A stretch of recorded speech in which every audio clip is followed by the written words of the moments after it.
If we view the events through a theological lens, we see a human tragedy. But from a chronological mission control, we see a terminal protocol, a precise schedule stretching forward from the dawn of recorded time at FDN 1.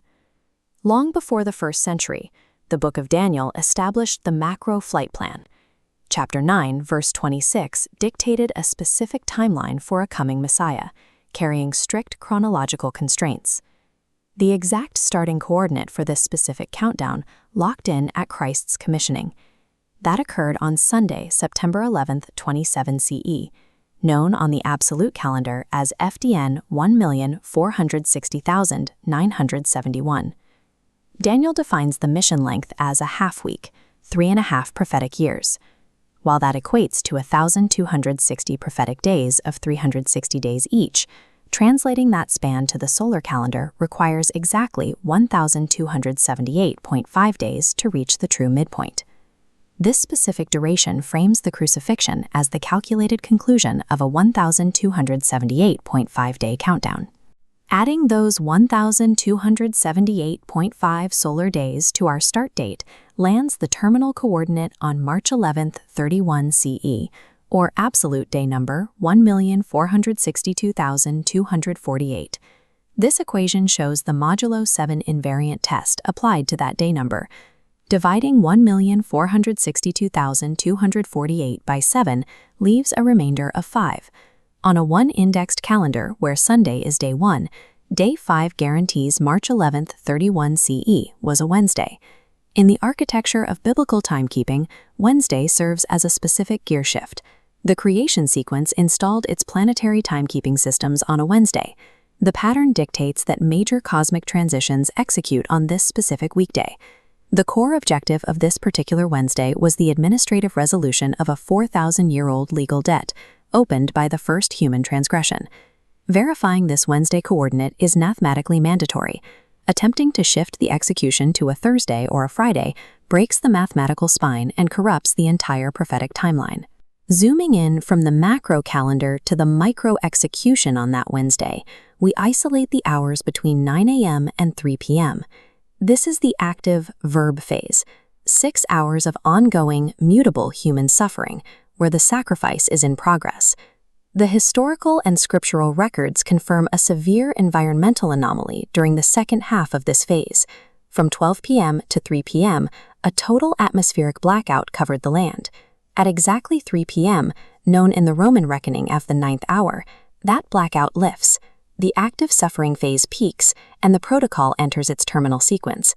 This exact hour is marked by the cry of dereliction, the moment Christ cries out, asking why he has been forsaken. It is the point of maximum system separation, where the full weight of the legal debt transfers to the sin-bearer. The human witnesses on the ground perceived a humiliating defeat. In Greek gematria, the numerical value associated with the event at this minute is 335, a number that translates to shamelessness or impudence. But the divine theological reality operates on a separate register. In Hebrew gematria, that exact same value, 335, translates to the word where, the ultimate agonizing question of separation embedded in the cry of the 9th hour. Both realities, the human misinterpretation of an impudent spectacle and the divine transaction of maximum separation, are layered into the data of that exact minute. Advancing the clock to 3:16 p.m., activating the recursive center of the gospel found in John 3:16, the active suffering halts with the declaration, tetelestai, paid in full. The Greek grammar of tetelestai is a perfect passive indicative. It forces an immediate state change, closing out the active verb and locking the transaction into a permanent, unchangeable noun. The debt is settled. The completion of this ultimate sacrifice instantly triggers an ancient, highly specific purification parameter required by biblical law. We find the blueprint for this parameter in Numbers 19, the statute of the para adumah, the unblemished red heifer. The red heifer was the only Levitical sacrifice legally capable of curing corpse defilement. As the Messiah took on the ultimate death transaction, this exact category of severe impurity was in play. Geographically, the red heifer ceremony was historically performed here, on the Mount of Olives, situated directly across the Kidron Valley and outside the sacred boundary of the temple. The core operational rule embedded in the Numbers 19 protocol is temporal separation. A priest cannot apply the purification the moment the animal dies. There must be a built-in waiting period between the sacrifice and the gathering of the ashes.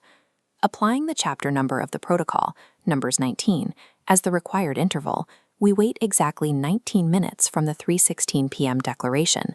This brings the clock to 3:35 p.m., the moment the Roman spear confirms death. This structural alignment reveals that the red heifer protocol served as the precise temporal blueprint for the Messiah's intra-hour death sequence. We advance one final minute to 3:36 p.m. The waiting interval is closed, the spear has pierced the side, and the death is formally recorded by those standing watch. Here we encounter a dual ledger, a system designed to write two completely different verdicts to two separate databases at the exact same time. The human record logged the physical event they witnessed. The Greek gematria value for this moment is 336, which translates directly to sphage, a killing or a slaughter. But the divine ledger overrides the Roman log. The Hebrew gematria value of 336 translates to the word lo, which means not. The dual database resolves. Men recorded a shameful slaughter, but the ultimate legal system stamped it not. It was a fully legal, structurally perfect, sacrificial redemption. Pulling back from the minute-by-minute execution, we must audit the final output against the strict parameter laid out in Matthew 12:40, known as the sign of Jonah. The specification is entirely uncompromising. The Son of Man must be in the heart of the earth for exactly 3 full days and 3 full nights. That is a hard 72-hour requirement. If we run the widely accepted historical tradition, a Friday crucifixion followed by a Friday 6 p.m. burial, through the system, the math breaks down immediately. This chart shows a Friday evening to Sunday dawn timeline. Measuring from 6 p.m. Friday to Sunday sunrise yields a maximum of 36 hours, 1 full day and 2 nights. Accepting a Friday crucifixion forces you to accept a catastrophic mathematical failure of the Messiah's only given prophetic specification. To clear the error, we reset the timeline and input our mathematically verified Wednesday terminal coordinate. We start the audit clock exactly at burial, Wednesday at 6 p.m., marking the sunset that begins the High Sabbath of unleavened bread. The timer runs cleanly through the Thursday High Sabbath, reaching 24 hours. It passes through Friday, the preparation day, hitting 48 hours. The clock continues ticking across the standard weekly Sabbath on Saturday, passing the 60-hour mark. The resurrection occurs at exactly 72 hours, Saturday at 6 p.m. 3 full days and 3 full nights. The sign of Jonah fulfills to the minute. When Mary arrived on Sunday morning, she encountered a tomb that had already been empty since the turn of the Sabbath at 6 p.m. the previous evening. The terminal protocol executed flawlessly. The coordinates landed on time. The 4,000-year legal debt was permanently settled, and the system verified its own chronological outputs down to the hour.